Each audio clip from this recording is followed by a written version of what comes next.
Quark is the next big thing in nutrition and health foods. It's tasty, it's filling, and it dominates Greek yogurt in just about every aspect. Yet, unless you lived in particular parts of Europe, you probably never heard of it.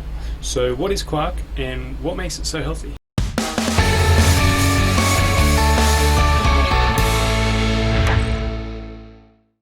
So Quark is a fermented dairy product that's really popular in Germany and Northern Europe, like Scandinavia. It tends to have a different name for different countries, but it's typically something like Kvark, which is where we got the name Quark. So I first discovered Quark when I was doing my research thesis in Finland. That's a picture of me there in Finnish winter. And on the right is what is Finnish Quark, plain Finnish Quark. And dictionaries normally define it as like cottage cheese or curd, but unlike commercial cheeses, Quark isn't made with rennet or added salt, so it's not really a cheese at all. This is the brand of Quark I used to buy as a student, the cheapest one, and this is a Swedish variety of Quark. It's called Kvark, and it is flavored, which is becoming really popular.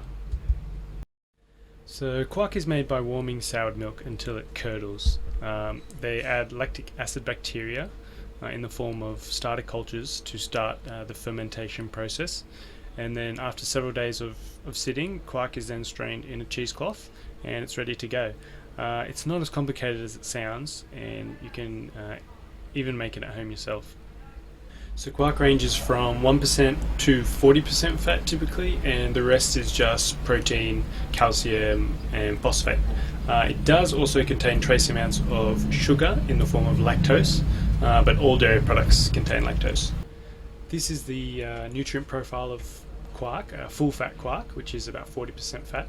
So per 100 grams it has 14 grams of protein, 3.5 grams of sugar, which is the lactose, just over 10 grams of fat, of which 7 grams is saturated fat.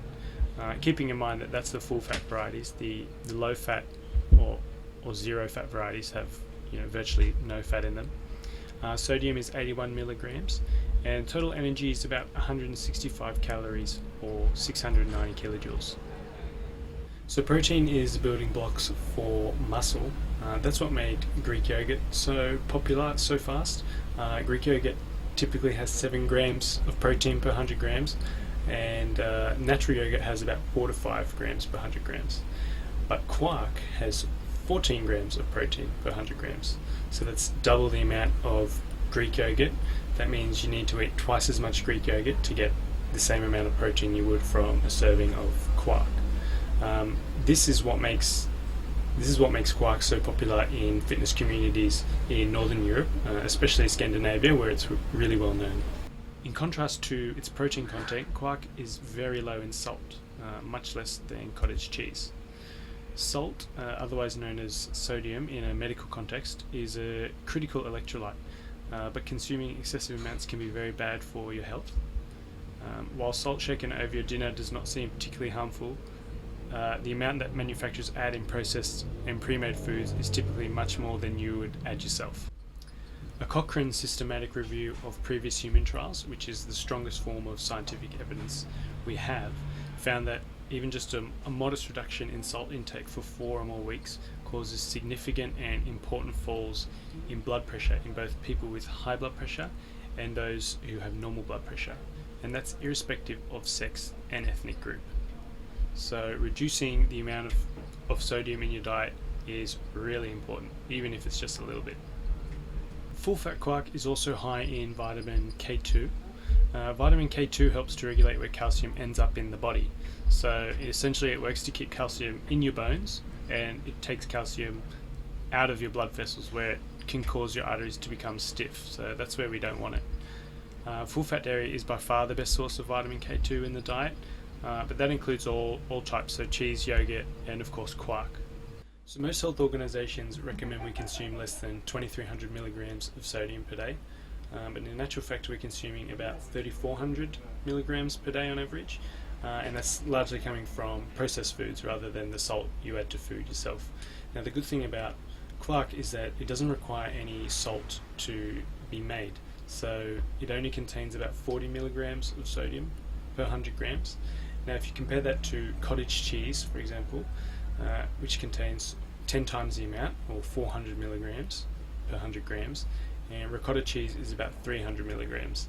So you can see that Kwark is a lot less sodium and is a lot better for your cardiovascular health. So just to recap quickly, Kwark has 14 grams of protein per 100 grams. That's double the protein of Greek yogurt.